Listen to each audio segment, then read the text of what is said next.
अॼु असां review exercise पढ़ूं था चैप्टर नंबर 6 जी। Select the correct answer. पहिरियों एमसीक्यूज़ पहिरियों आहे, if n is equal to 0 then n plus 1 factorial upon n factorial। हाणे n plus 1 factorial ऐं n 0 आहे त 0 plus 1 ही थियो 1 factorial upon 0 factorial is equal to 1 upon 1 is equal 1। 0 factorial 1 जे बराबर। Option B is correct. ॿियो सवाल आहे प्रोबेबिलिटी ऑफ गेटिंग 7 इन throwing a dice is। हाणे जेकर असां को डाई जेको छको हूंदो आहे उन में पॉसिबिलिटी हूंदी आहे हिकु ईंदो या ॿ या 3 या 4 या 5 या 6, पर हिते त 7 अचनि, त पॉसिबल न आहे। मां छा कंदासीं, प्रोबेबिलिटी जेकी आहे does not define, is not define, मां नॉट डिफाइंड। उन खां पोइ चवंदो factorial form of 12 into 11 into 10 is. हाणे ॾिसो त हेठां जेके आहिनि इहे आहिनि असांजा 12 फैक्टोरियल अपॉन 9। ठीकु आहे, इन खे जेकॾहिं असां सिंप्लीफाई कंदासीं त इहो छा थींदो, इहो थींदो 12 इंटू 11 इंटू 10 ज़रबिया 9 फैक्टोरियल डिवाइडेड बाई 9। सिर्फ़ु 9 आहे, सॉरी 9 फैक्टोरियल आहे, 9 फैक्टोरियल कैंसिल, बाक़ी 12 इंटू 11 इंटू 10 अची वियो। Option A is correct. A ही करेक्ट लॻो पियो आहे। ठीक है। So if two independent events A and B occur in P and Q ways respectively, हिकिड़ो इवेंट आहे A, ठीक है, ऐं ॿियो इवेंट B आहे, ये इंडिपेंडेंटली अकर था कनि। पहिरियों P टाइम, पहिरियां P वेज़ आहिनि, ॿिए जा Q वेज़ आहिनि। The number of ways that both events can occur।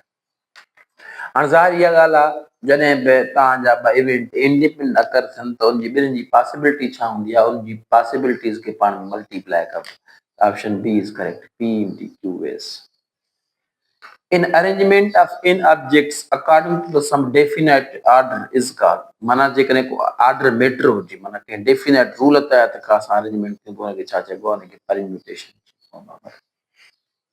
In arrangement of n objects without any order is called combination। Order जे में does not matter हुजे, तव्हांखे पढ़ायूं ऑलरेडी। चलो number of permutations of letter of the word committee. हाणे ही जेको आहे कॉमेटी वर्ड आहे, ठीकु आहे। हाणे कॉमेटी वर्ड जो मतिलबु इहो आहे त टोटल वर्ड घणा आहिनि, 1 2 3 4 5 6 7 8 9 9 वर्ड आहिनि। माना ऑप्शन बी त थींदो ई कोन, इहो हूंदो आहे 9, त माना 9 फैक्टोरियल डिवाइडेड बाई जेतिरा रिपीट थियो। सी रिपीट थियल आहे न कोन्हे, एम घणा दफ़ा टाइम 2 दफ़ा रिपीट थियल आहे, त हूंदो 2 factorial.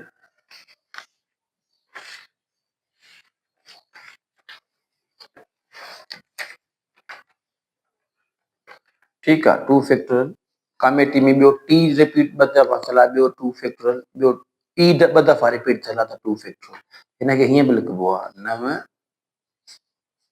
2 2 2। Option A is correct. उन खां पोइ आहे 8 7 6 इज इक्वल टू। ठीकु आहे, हाणे पहिरें खे ॾिसो, पहिरियों आहे 8 परम्यूटेशन 3। ठीकु,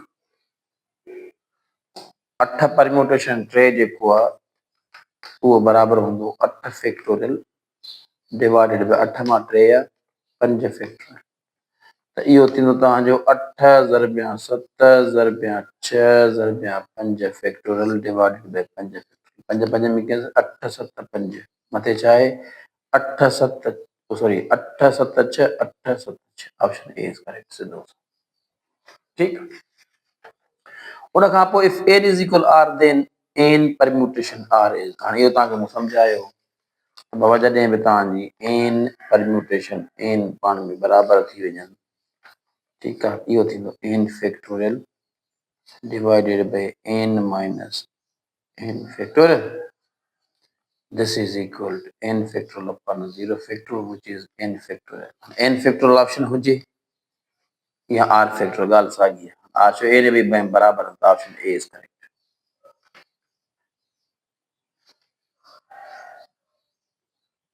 ऑप्शन ए इज करेक्ट। उनखां पोइ the number of ways that a necklace of N beads of different colours be made. हाणे तव्हांखे जेको मां कल लेक्चर सर्कुलर परम्यूटेशन ते पढ़ायो आहे, त सर्कुलर परम्यूटेशन जेकी उन में ॿ formula n minus one factorial हुयो, n minus one factorial, n minus one factorial upon 2 हुयो। ॿई ऑप्शन डी ऐं ए मौजूद आहिनि। पर हाणे मूं तव्हांखे चयो त रिंग हुजे, नेकलेस हुजे या गार्लेट्स हुजे, इन्हनि में तव्हां फॉर्मूलो कहिड़ो यूज़ कंदो, ऐं मूं तव्हांखे सम्झायो त छो यूज़ थींदो N minus one factorial upon 2। So इनखे सही सम्झण जे लाइ तव्हांखे सर्कुलर परम्यूटेशन वीडियो ॾिसणो पवंदो। बराबर ऑप्शन डी आहे, उहो बि तव्हांखे पढ़ियलु हूंदो ई त माना हिनखे ॾिसण जी ज़रूरत ई न पवे, सर ऑप्शन डी आहे, ॻाल्हि ख़तमु। उनखां पोइ any subset of a sample space is called event. Event जी डेफिनेशन आहे, पढ़ाई आहे मूं, ठीक। Option B is correct. So for two events A and B, if their intersection is 0, then they are mutually disjoint या mutually exclusive. So option A is correct. When a die is rolled and coin is tossed, all possible outcomes. हाँ ॾिसो, जेकर तव्हां हिकु die आहे उहो role थो थिए त तव्हां पॉसिबिलिटी कहिड़ी हूंदियूं 1 2 3 4 5 6 and a coin is rolled, the possibility head and tail. Total possibility ही 7 8 कोन थी, ईअं न थींदो। हाणे तव्हां रोल था कयो त थी सघे थो तव्हां वटि अचे छा, तव्हां वटि डाए ते 1 अचे ऐं हुन ते हेड अचे, डाए ते 1 अचे हुन ते टेल अचे, डाए ते 2 अचे हुन ते हेड अचे, डाए ते 2 अचे हुन ते टेल अचे, डाए ते 3 अचे हुन ते हेड अचे, डाए ते 3 अचे हुन ते टेल अचे। पॉसिबिलिटी आहे न, त 6 ही थिए ऐं वरी 4 ते हेड अचे, वरी 4 ते टेल 2 उहे थी विया, 5 ते हेड 5 ते टेल 2 उहे थी विया। मां टोटल छा कंदो, तव्हां 6 ज़रबिया 2 इज़ इक्वल टू 12 जवाब। So option B is correct.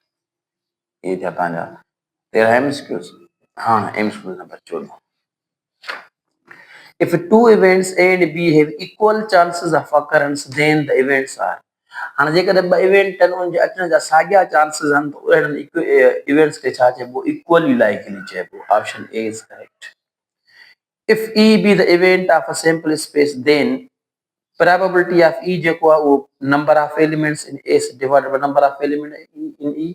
न, इहो ग़लति आहे। प्रोबेबिलिटी छा हूंदी आहे, जंहिंजी प्रोबेबिलिटी कढी आहे मिसाल ई जी, त उन में नंबर ऑफ एलिमेंट ऐं डिवाइडेड बाय सैंपल स्पेस, त उल्टो लिखियलु आहे, इहो ऑप्शन ग़लति आहे। सी ऑप्शन खे ॾिसो त प्रोबेबिलिटी जेकी आहे उहा 1 खां बिल्कुलु नंढी हूंदी आहे, सही ॻाल्हि आहे, 0 खां वॾी हूंदी आहे, सही ॻाल्हि आहे, पर प्रोबेबिलिटी 0 बि थी सघे थी, प्रोबेबिलिटी 1 बि थी सघे थी, त ग्रेटर आहे, हीअ ऑप्शन ग़लति आहे। ऑप्शन सी ॾिसो सही आहे, बराबर लॻो पियो आहे। So option B is, sorry C न है, ऑप्शन बी है। सो ऑप्शन ही करेक्ट है, ये तो मुझे मार्क है, ठीक है। उन खां पोइ आहे the probability of getting the tail in a single toss of a coin. हाणे को कॉइन आहे, सिक्को आहे, उनखे तव्हां उछलायो था, त जॾहिं तव्हां उछलायो था तव्हांजी पॉसिबिलिटी छा थींदी, तव्हांजो सैंपल स्पेस छा थींदो, तव्हांजो सैंपल स्पेस थींदो हेड कामा टेल। त टेल जी प्रोबेबिलिटी ज़ाहिर ॻाल्हि आहे, टोटल हिन में ॿ आहिनि ऐं टेल हिकिड़ो आहे त 1/2, सिधी सी ॻाल्हि आहे, हिन में कोई इशू कोन्हे। हाणे हिते जेको आहे न, 3 dice are rolled simultaneously, the number of element। हाणे डाई रोल करण जे लाइ मूं तव्हांखे फॉर्मूलो चयो 6/n, 3 था थियनि त 6/3, this is equal to option ॾिसो 36 18 216 6 216, सिधी सी ॻाल्हि आहे, ठीक थियो। उनखां पोइ आहे two teams, this is very important ऐं थोरो टेक्निकल आहे। Two teams A and B are playing a match, the probability that team A does not lose is. हाणे यादि रखे छॾियो, हाणे थोरो कॉमन सेंस यूज़ था कयूं। जॾहिं ॿ मैचूं थींदियूं आहिनि त हिन में, हाणे हिन में ऑप्शन मैच ड्रा थियण जो कोन अथसि, कॾहिं कॾहिं छा थींदो आहे मैच ड्रा थी वेंदी आहे, छा ड्रा जो मतिलबु ईअं सम्झो या टाई थी वेंदी आहे, ठीकु आहे। त हाणे हिन मतिलबु ईअं सम्झो त हिकु मैच खे मिसाल ए खटींदो या हाराईंदो या थी सघे ॿई इक्वल स्कोर खणनि त पोइ इहा पॉसिबिलिटी बि आहे न, टे पॉसिबिलिटीज़ थी। त हाणे हिते छा थो चए, ए डज़ नॉट लूज़, टे पॉसिबिलिटीज़ आहिनि त ईअं सम्झो त माना 1/3 मां टोटल प्रोबेबिलिटी छा थींदी 1/3 प्लस 1/3 प्लस 1/3, उहो मां ट्रिक पियो ॾिसां, फॉर्मूला पियो ॾिसां। हाणे ही थींदियूं पॉसिबिलिटीज़, हीअ खटण जी आहे, हीअ हारण जी आहे, हीअ ड्रा जी आहे, टोटल जो सम 1 थींदो, हीअ थी। हाणे सुवाल हिते छा थो पुछे त बाबा डज़ नॉट लूज़, माना डज़ नॉट लूज़ जो मतिलबु आहे त खटे नथो, हीअ खटण जी आहे, न खटण जी छा थींदी 1 मां हीअ कढ, 1 मां हीअ खटण वारी कढंदो, 1 मां ही 1/3 जॾहिं कढंदो त जवाब छा ईंदो तव्हांखे 2/3, दैट तरीक़ो इहो। ठीकु आहे, न खटण जी प्रोबेबिलिटी छा थींदी आहे 1 माइनस प्रोबेबिलिटी ऑफ ए खटण जी आहे त न खटण जी छा थींदी प्रोबेबिलिटी ऑफ ए कॉम्प्लीमेंट हक़ीक़त में। त हाणे वारी ॻाल्हि टोटल ही आहे त ही छा असांजो जवाब छा ईंदो तव्हांजो 2/3, सिंपल आहे सफ़ा। उन खां पोइ आहे त if n combination 6 is equal n combination 12 then n equal to, हाणे हिते तव्हां यूज़ करे सघो था फैक्ट n कॉम्बिनेशन 6 जेकॾहिं बराबरि आहे n कॉम्बिनेशन 12 जे त पोइ ॿुधायो त n छा जे बराबरि आहे। हाणे यादि रखे छॾियो त n कॉम्बिनेशन 6 इहो बराबरि हूंदो आहे n कॉम्बिनेशन n माइनस 6 जी, यादि रखे छॾियो। ठीकु आहे, त हाणे हिते 12 जी जॻह ते छा अची वियो n माइनस 6 अची वियो त लिखंदो 12 बराबरि आहे n माइनस 6 जे, त n इज़ इक्वल टू 12। हिकु तरीक़ो, ॿियो तरीक़ो तव्हांखे हिन लिखी सघो था n कॉम्बिनेशन 12 इहो बराबरि आहे n कॉम्बिनेशन n माइनस 12, त पोइ n माइनस 12 जेको आहे उहो बराबरि वरी हिन पाए 6 जे आहे हक़ीक़त में, हितां बि तव्हांखे n छा मिलंदी 18, जेको तव्हांखे आसान तरीक़ो, ॻाल्हि साॻी आहे। So option 18 A is correct. Okay, so ही हुया असांजा रिव्यू एक्सरसाइज।